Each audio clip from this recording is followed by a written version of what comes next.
बिस्मिल्लाहिर्रहमानिर्रहीम। अस्सलामु अलैकुम। इन्फो टीवी में खुशामदीद। आज 13 जुलाई 2023 बरोज़ जुमेरात 25 ज़िलहज बमुताबिक 1444 हिजरी सऊदी अरब की ताज़ा तरीन खबरों के साथ मैं हूँ वसीम। इन्फो टीवी चैनल लाता है सऊदी अरब भर की तमाम ठंडी खबरें। आज के न्यूज़ बुलेटिन में भी नई और अहम अपडेट्स होंगी। वीडियो को मुकम्मल देखिएगा। शुरू करते हैं पहली खबर के साथ। सऊदी अरब ने आसियान के साथ मुआहदे पर दस्तखत कर दिए। सऊदी वज़ीर ख़ारजा शहज़ादा फैसल बिन फरहान ने जनूब मशरकी एशियाई मुल्क के एसोसिएशन के साथ दोस्ती और ताउन के मुआहदे में शमूलियत की दस्तावेज़ पर दस्तखत किए। सरकारी खबरें एजेंसी SPA और अरब न्यूज़ के मुताबिक सऊदी वज़ीर ख़ारजा को आसियान के मौजूदा सरबराह इंडोनेशिया की वज़ीर ख़ारजा ने जकार्ता में होने वाले इजलास में शिरकत की दावत दी थी। सऊदी अरब में क्रिकेट की बढ़ती हुई मकबूलियत, पाकिस्तान की क्रिकेट महारतों में ताउन की पेशकश। पाकिस्तान के वज़ीर मुमलिकत जो है उनका कहना है कि पाकिस्तान अपनी बैटिंग और बॉलिंग की महारत सऊदी अरब के साथ शेयर करेगा और सऊदी अरब की कौमी टीम को मजबूत बनाने में मदद करेगा। सऊदी अरब में 1960 की दहाई से क्रिकेट मैचेस उसका इनेकाद किया जाता रहा है। यहाँ इस खेल को पाकिस्तान और इंडिया से आने वाले गैर मुल्कियों ने मुतारिफ कराया। उसके बाद यहाँ पर मुकामी क्लब बनना शुरू हुए। सऊदी अरब 2003 में जो इंटरनेशनल क्रिकेट कौंसिल का इल्हाक शुदा रुकन बना और 2016 में इसे एसोसिएट रुकनीत के लिए तरक्की दी गई। लेकिन सऊदी अरब में खेल का असल अरूज 2020 में सऊदी अरब क्रिकेट फेडरेशन के क़याम के साथ किया, जिसने उसके क़याम के बाद उसे मुल्क में फ़रोग़ देने और मुस्तक़बिल में दुनिया की बेहतरीन टीमों के साथ मुकाबला करने के लिए कौमी टीमों को तैयार करने के लिए कई प्रोग्राम तरतीब दिए। मार्च में सऊदी क्रिकेट टीम ने फाइनल में बहरीन को शिकस्त देकर बैंकॉक में एशियन क्रिकेट कौंसिल का मेंस चैलेंजेस कप 2023 भी जीता। ताइफ में ऊंट फेस्टिवल का आगाज़ 1 अगस्त से होगा। 56.25 मिलियन रियाल के इनामात तकसीम होंगे। सऊदी वली अहद शहज़ादा मोहम्मद बिन सलमान की सरपरस्ती में मंगल 1 अगस्त 2023 को ऊंट फेस्टिवल एडिशन 5 जो है वो ताइफ के कैमल स्क्वायर में शुरू होगा। सरकारी खबरें एजेंसी SPA के मुताबिक कैमल फेडरेशन ने ऐलान किया है कि ऊँटों की रेस में फ़ातिहीन को 56.25 मिलियन रियाल के इनामात दिए जाएंगे। फेस्टिवल के दौरान ऊँटों के दरमियान दौड़ के 589 राउंड होंगे। फेस्टिवल का आगाज़ 350 राउंड पर मुश्तमिल इब्तदाई रेस से होगा। मुकाबले का सिलसिला 12 अगस्त तक जारी रहेगा। 28 अगस्त को 239 फाइनल रेसों के साथ इख्तिताम पजीर होगा। ऊँट फेस्टिवल का मकसद ऊँट की दौड़ के विरसे को मनाना और उसे सऊदी अरब और इस्लामी सकाफत के हिस्से के तौर पर फ़रोग़ देना है। इस इवेंट से सऊदी अरब की टूरिज़म और इकॉनमी की सपोर्ट और तरक्की में भी मदद मिलेगी, जो कम्युनिटी की शमूलियत की हौसला अफजाई करेगी। ऊँट की दौड़ कबल इस्लाम के दौर से जारी है। मजबूत, तेज़ तरीन और खूबसूरत तरीन ऊँट तैयार करने का रवाज आज भी मौजूद है। दौड़ में हिस्सा लेने वाले सेहतमंद ऊँट 1 घंटा में 40 किलोमीटर तक दौड़ सकते हैं और उन्हें सहरा में बहुत ज़्यादा पानी की भी ज़रूरत नहीं पड़ती है। हज सीज़न में 7.5 लाख लोगों ने हरमैन ट्रेन से सफ़र किया।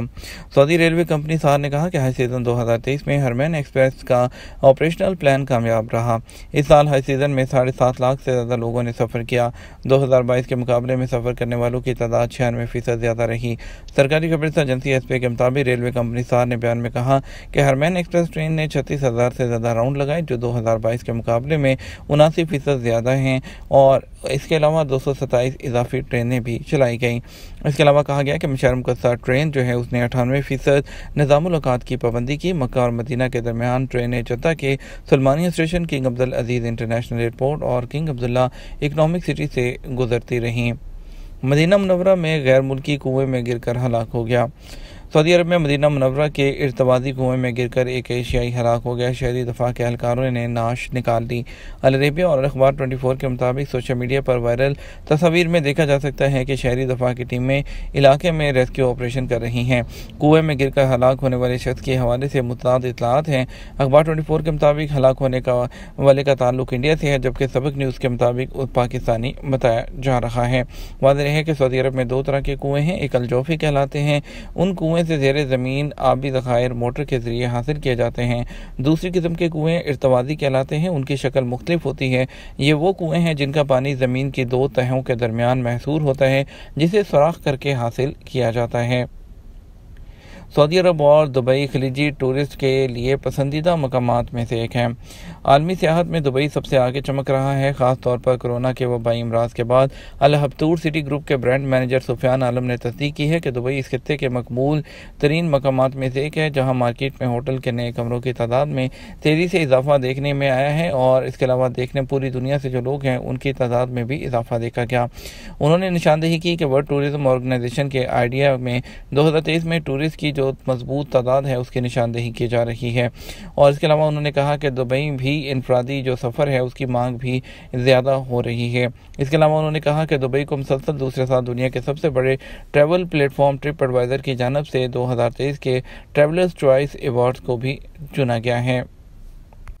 सऊदी अरब ने श्रीलंका में स्किल वेरिफिकेशन जो प्रोग्राम है, सऊदी अरब की वज़ारत इंसानी वसाइल और समाजी तरक्की, उसने वहाँ पर ये प्रोग्राम शुरू कर दिया है। 5 पेशे जैसे कि plumber, electrician, refrigeration, AC technician, automobile mechanic और ऑटोमोबाइल इलेक्ट्रिशियन, इनको तमाम जो है लोगों के लिए जो स्किल वेरिफिकेशन का प्रोग्राम है उसको नाफिज किया जा रहा है। वज़ारत ने यह प्रोग्राम पाकिस्तान, इंडिया, बांग्लादेश में शुरू कर रखा है।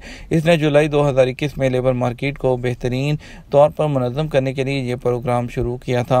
और इसके अलावा जो है इसका मकसद इन 5 जो स्पेशल पेशे हैं इसके लिए जो हुनरमंद लोग हैं सिर्फ उन्हीं को चुनना है।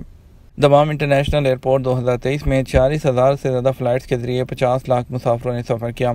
सऊदी अरब के शहर दमाम में किंग फहद इंटरनेशनल एयरपोर्ट ने साल 2023 के दौरान जो एयर ट्रैफिक है उसमें 17% इजाफा हासिल किया है। पिछले साल की इसी मुद्दत के मुकाबले में जो मुसाफरों की तादाद है वो 50 लाख से ज़्यादा हो गई। परवाज़ों की तादाद 46,000 तक पहुँच गई, जबकि इसी मुद्दत में जो है पिछले साल के मुकाबले में 14% जो है वो ज़्यादा है। किंग फहद इंटरनेशनल एयरपोर्ट के ज़रिए ऑपरेट करने वाली एयरलाइंस की तादाद 42 हैं, जिसमें से 3 कौमी एयरलाइंस हैं और 39 गैर मुल्की कंपनियां हैं। और साल 2023 के दौरान एयरपोर्ट के जरिए ऑपरेशन में शामिल होने वाली 5 नई एयरलाइंस भी शामिल हैं। एयरपोर्ट से डायरेक्ट जो फ़्लाइट्स हैं वो 62 डेस्टिनेशन के लिए जाती हैं, जिसमें से 46 हैं वो इंटरनेशनल हैं और 12 जो हैं वो लोकल डोमेस्टिक डेस्टिनेशंस हैं। Plant paste and animal disease की रोकथाम और कंट्रोल के कौमी मरकज़ वक़ा ने कहा कि उसने साल 2023 के लिए पाँव और मुंह की बीमारी जो है जानवरों में उसके खिलाफ पहली वैक्सीनेशन मुहिम का निफाज़ किया है। उन्होंने कहा इस मुहिम का मकसद मवेशियों के रेवट की क़ुव्वत मुदाफ़त को बढ़ाना और मजबूत करना था, जो कि बीमारी के लिए हसास हैं, और सऊदी अरब के तमाम इलाकों में इसके फैलाव की शरह को कम करना है, और क्योंकि ये जानवरों के लिए बहुत अहम माना जाता है। तमाम खित्तों में वैक्सीनेशन की जो टारगेट है वो 67 लाख जो है 2150 रहा, और ये कि जितने टीके लगाए गए उसमें मवेशियों की तादाद 62,50,000 थी, जिसकी तकमील की शरह 93.5% है। किंग साउद मेडिकल सिटी खुराक के तेज़ी से ख़राब होने की वजह से गर्मियों में फूड पॉइजनिंग बढ़ जाती है। किंग साउद मेडिकल सिटी ने तस्दीक की है कि गर्मियों में फूड पॉइजनिंग बढ़ जाती है, क्योंकि टेम्परेचर ज़्यादा होने की वजह से खाने जो है वो अक्सर ख़राब होते हैं। उन्होंने कहा खाना बनाने से पहले और बाद में हाथ धोने, टॉयलेट जाने के बाद जो है वो हाथ धोने, खाना बनाने और खाने के बाद भी जो है बर्तन साफ़ करने, और फलों और सब्जियों को खाने से पहले धोने और खाने को आलूदा और कीड़े मकोड़ों के सामने ना छोड़ने से भी फूड पॉइजनिंग से बचा जा सकता है। उनका मज़ीद कहना था कि खाने पीने की अशिया की एक्सपायरी डेट चेक करना, और गलियों में दुकानदारों से खाना ना खरीदना, खाना फ्रिज में रखना और या खाने के लिए उतना ही तैयार करना, और चलते फिरते पका हुआ खाना ज़्यादा अरसे तक जो है फ्रीज़ करने से भी फूड पॉइजनिंग जो है वो हो सकती है। एंडोस्कोपी के ज़रिए मरीज़ के गले में फंसी हुई चाबी निकाल ली गई। कन्फर्दा कमिश्नरी में तिबी टीम ने एंडोस्कोपी के जरिए एक शख्स के गले में फंसी गाड़ी की चाबी निकाल ली।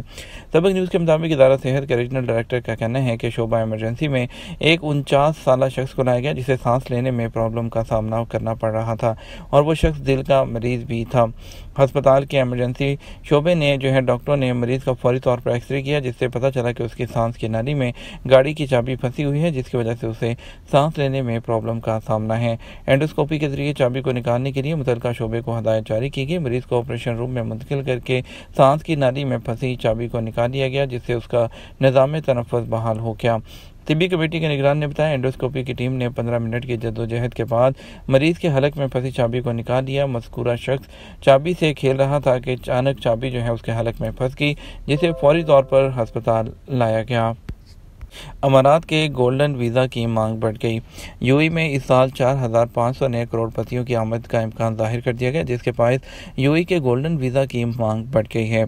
अरब न्यूज़ के मुताबिक और गल्फ न्यूज़ के मुताबिक यूएई में रहने वाले पैसे वाले लोग न सिर्फ मुल्क के गोल्डन वीज़ों के ख्वाहिशमंद हैं, बल्कि दूसरे जो हैं वो और बाज़ औक़ात तीसरे पासपोर्ट के लिए भी दरख्वास्त दे रहे हैं, क्योंकि मईशतें बहाल होने के लिए तैयार हैं और इस साल यूएई में 4,500 नए करोड़पतियों की आमद मुतवक्के है, जिसके बायस गोल्डन वीज़ों की मांग में इजाफे का इम्कान है।